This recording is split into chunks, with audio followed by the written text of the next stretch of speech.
오늘은 사무엘상 16장 1절에서 13절까지 말씀입니다. 2015년부터 19년까지 이 대한민국 곳곳에 숨어있는 영재들을 찾아내는 이 TV 프로그램이 있었습니다. 영재발굴단이라고 하는 프로그램이었는데 저도 몇몇 프로들은 봤었는데요. 정말 이 천재성을 가진 아이들이 많더라고요. 아마 주변에 그런 아이들을 보았기 때문에 또 그런 자녀를 보았기 때문에 그런 방송에도 나왔을 텐데 우리도 그런 경우 있지 않습니까? 이 아이를 보니 참 커서 큰 일을 하겠다. 왠지 이런 느낌이 드는 이제 아이들이 있기도 하죠. 실제로 그 프로그램 관련 최근 기사를 보니까요. 이제 사람들이 다 궁금해하는 게 뭐냐면 그 아이들이 지금 어떻게 살고 있느냐. 그러니까 어릴 때 영재였는데 지금도 그 영재에 맞게 잘 살고 있느냐. 이게 많이 궁금한 것 같아요. 그래서 그런 아이들이 이제 후에 어떻게 되었는가 그런 것들을 찾아내는 또 그런 기사들을 좀 본 적이 있는데 여러분들은 어떻습니까? 아이들을 볼 때나 어떤 소년들을 볼 때나 다음 세대를 볼 때 어떤 눈으로 이제 아이들이나 자녀들을 보게 되는지 모르겠습니다. 오늘 본문에도 보면 하나님께서 한 소년을 보고 있는데 어떻게 표현하고 계신가를 우리가 좀 눈여겨볼 필요가 있습니다. 16장 1절 제일 끝부분 하반절을 보면 이렇게 말씀하세요. 내가 너를 이새에게 보내겠다. 사무엘을 보내겠다는 거예요. 왜 그러냐? 이는 내가 그의 아들 중에서 한 왕을 보았느니라 하시는지라. 어린 소년인데요. 하나님께서 이렇게 말씀하세요. 거기에 내가 다윗을 주목해보고 있다. 이렇게 표현하지 않고요. 내가 왕을 보았다라고 말씀하고 있어요. 그러니까 어린 소년을 왕으로 이미 하나님께서 바라보고 계시다라는 것을 우리가 알 수 있는 것입니다. 오늘 본문의 내용의 배경은 우리가 계속해서 말씀을 보고 있기 때문에 잘 아시는 것처럼 사울이 왕으로 세워졌지만 하나님의 말씀에 더 이상 순종하지 않습니다. 하나님을 온전히 예배하지도 않습니다. 그러다 보니 하나님께서 사울 왕을 더 이상 왕으로 세워두실 수가 없었습니다. 그래서 새로운 왕을 세우기로 결심을 하셨어요. 자, 그렇게 결심하신다면 하나님께서 새로운 왕이 될 만한 사람을 찾지 않겠습니까? 그렇게 해서 찾을 때 한 왕을 보았다라는 거예요. 저는 이 표현이 우리가 이 마음에 잘 새길 표현이라고 생각합니다. 한 왕을 보았다. 우리가 어떤 사람을 보고 어린 영혼들을 볼 때 우리는 있는 그대로 다윗을 보고 우리는 누구를 보고 이렇게 사람을 주목해서 이야기하지만 그 사람이 훗날 어떻게 될지를 하나님께서 보고 계시다는 것이죠. 그렇다면 우리도 사람을 볼 때 그 사람에 대한 훗날에 대한 소망과 기대를 안고 바라보는 시선이 중요하다라는 것을 기억해야 되는 거예요. 오늘 본문의 이 다윗이 사무엘이 나중에 이새의 집에 와서 기름을 부으려고 할 때 아버지조차도 다윗을 왕으로 세워질 것이라고 생각하지 않았던 것 같습니다. 그래서 기름을 붓는다라고 할 때 제일 먼저 당연히 장남이었고 그냥 장남이 아니라 누가 봐도 용모로 보나 무엇으로 보나 훤칠하고 괜찮았던 엘리압을 제일 먼저 세우게 됩니다. 그래서 6절에 보면 그들이 오매 사무엘이 엘리압을 보고 마음에 이르기를 여호와의 기름 부으실 자가 과연 주님 앞에 있도다. 아버지 이새도 엘리압 정도면 기름 부을 만하다 생각을 했고 이 사무엘 선지자조차도 그 모습을 보며 야, 저 정도 되면 왕이 될 만하겠다라고 생각을 했단 말이죠. 근데 하나님께서 아니라는 거예요. 그 다음에 누구를 세웁니까? 아비나답을 8절에 보니까 불렀습니다. 근데 그도 아니었습니다. 그 다음 아들 삼마를 세웠습니다. 삼마도 아니었습니다. 아들들이 다 지나가고 나서도 하나님께서 기름 부을 자를 말씀하지 않아서 사무엘이 물어보는 거예요. 아들이 여기 다 왔느냐? 그랬더니 아버지가 했던 말이 무엇입니까? 11절에 보니까 아직 막내가 남아있는데 그는 양을 지키고 있습니다. 그러니까 아버지도 배제하고 있고 사무엘도 처음부터 눈여겨보았던 사람이 아니었단 말이죠. 그런데 하나님께서는 이 다윗을 어떻게 보고 있습니까? 내가 한 왕을 보았다. 우리의 이 세상적인 눈과 시선들로 우리는 사람을 판단하고 평가할 때가 많습니다. 세상의 기준으로 보면 용모가 중요하죠. 또 어떤 그런 자세들이나 또 그가 갖춘 인격이나 중요합니다. 어릴 때부터 그런 것들이 잘 되어 있다면 얼마나 좋겠습니까? 누가 봐도 저 사람이지 라고 생각할 수 있습니다. 하지만 하나님께서 세우시려고 하는 눈은 우리와 다를 수도 있다는 거예요. 이걸 바꿔 말하면 우리가 사람을 볼 때 우리가 어떤 사람을 판단하고 평가할 때 세상이 주는 기준과 눈으로 그 사람을 세우는 것이 아니라 우리가 품고 있는 영혼들이 있다면 하나님께서 세우실 자로 우리가 품고 기도하고 세워가는 것이 우리가 가져야 될 시선이고 또 미래의 다음 세대를 바라보는 자세요 우리의 기도의 이 제목이 되어야 한다는 것입니다. 오늘 본문에서 하나님께서 내가 한 왕을 보고 있다라고 할 때 사무엘 선지자도 이새도 처음부터 부르지 않았던 그 다윗을 하나님이 보고 계셨다라고 하는 이 시선을 우리가 가지면 좋겠다라는 것이고요.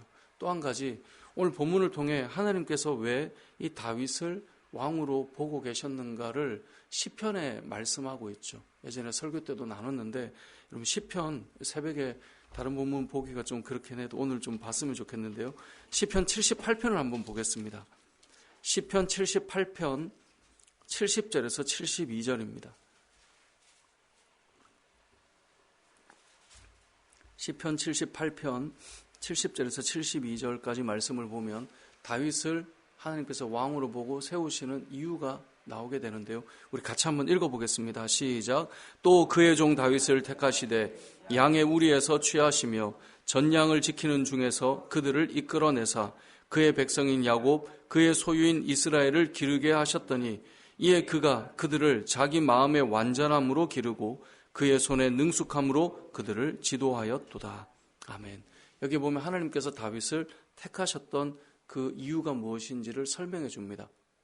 다윗이 대단한 어떤 위치에서 부름받은 게 아니에요. 양우리에서 하나님의 부름을 받았다라고 말씀하고 있어요.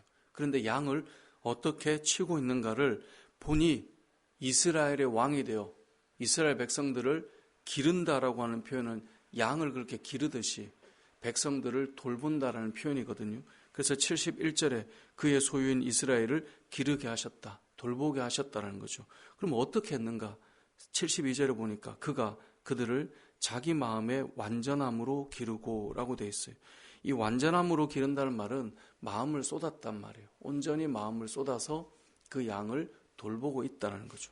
두 번째로는 그의 손에 뭐가 있었어요? 능숙함이 있었다는 거예요.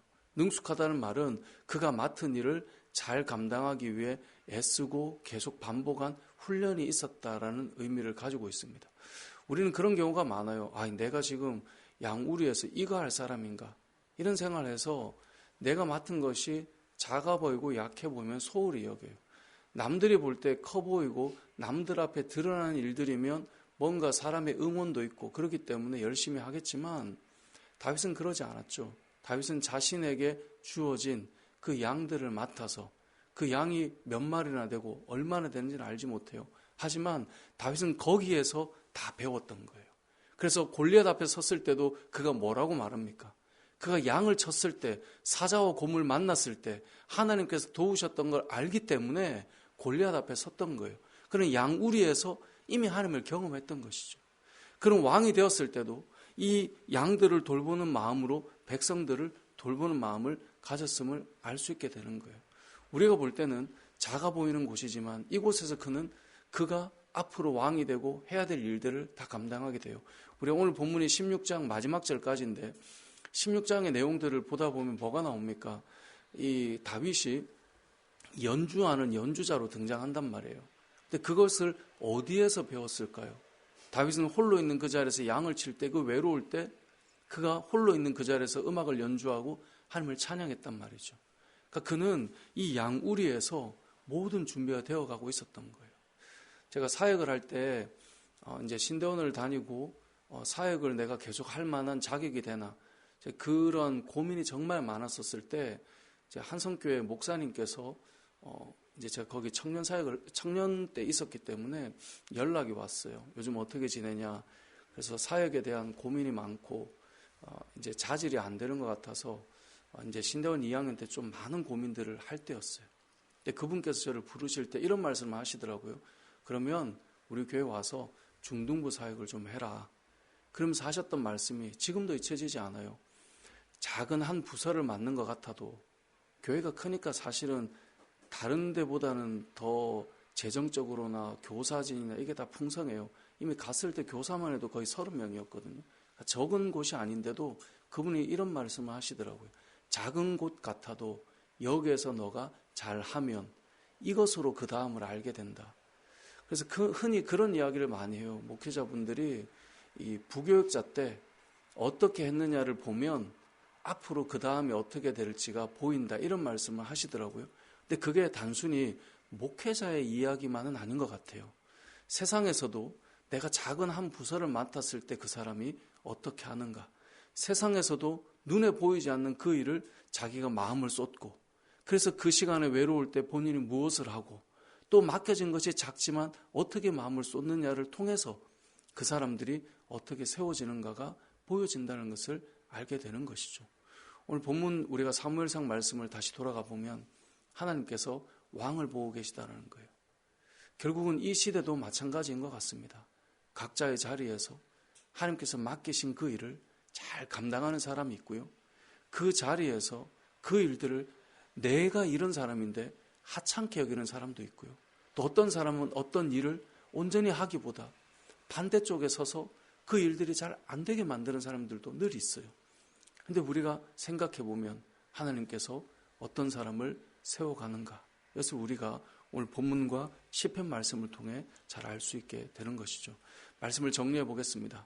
오늘 본문에 하나님께서는 사무엘도 아버지도 왕으로 여기지 않던 그 다윗을 하나님은 왕으로 지금 보고 계십니다. 그렇다면 우리도 세상의 눈으로 우리가 사람을 대하고 바라보는 시선이 아니라 하나님의 눈으로 사람을 바라볼 수 있는 눈이 필요하다는 것을 좀 생각했으면 좋겠고요. 두 번째로는 하나님께서 어떤 사람을 왕으로 세우셨는가, 이 시편을 통해 다시 알려주시는 것처럼 여러분, 우리에게 맡겨진 아주 작은 것이라 할지라도 그것을 계속 감당하고 능숙하게 마음을 쏟으며 하다 보면 그게 그 사람을 만들어가는 거예요. 그래서 제가 교회에서 사역을 부탁할 때 늘 그런 부탁을 많이 드려요. 물컵을 하나 올리는 것도 어찌 보면 남들이 볼 땐 정말 작아 보이지만 그 하나를 감당하는 것에 내가 마음을 쏟고 감당하는 건 너무나 귀한 일이다. 그래서 제가 우리 집사님께 너무 귀하고 감사하다라고 늘 말씀을 드리는데, 여러분, 사람들이 보지 않는 작은 내가 감당하는 하나의 일들이 있어요. 근데 그것을 꾸준히 하는 사람들은 나중에 또 다른 일들을 맡아도 그렇게 해 나가게 되는 것이죠. 우리의 사역도 마찬가지 아니겠습니까? 하나님께서 뭔가를 맡기실 때 그것을 꾸준히 묵묵히 감당하는 것, 여러분, 아무리 하찮아 보이는 것도요, 꾸준히 계속 잘 감당하는 것은 사실은 어려워요. 아무리 작아 보여도요, 사람은 다 컨디션이 그때그때 다르단 말이에요. 근데 그것을 늘 감당한다? 그건 훌륭한 일이에요. 그런 일들을 하나님께서 오늘 말씀을 통해 우리에게 알려주고 계시는데, 우리가 사람을 보는 눈과 우리가 맡겨진 일을 감당하는 것과 또 우리가 자녀 세대를 양육할 때 무엇이 중요한가를 보여주고 있는데, 이것을 통해서 우리가 또 다음 세대를 믿음 안에서 세워내고 우리 역시 믿음으로 잘 세워져가는 은혜가 있으시길 주님의 이름으로 축복합니다. 아멘.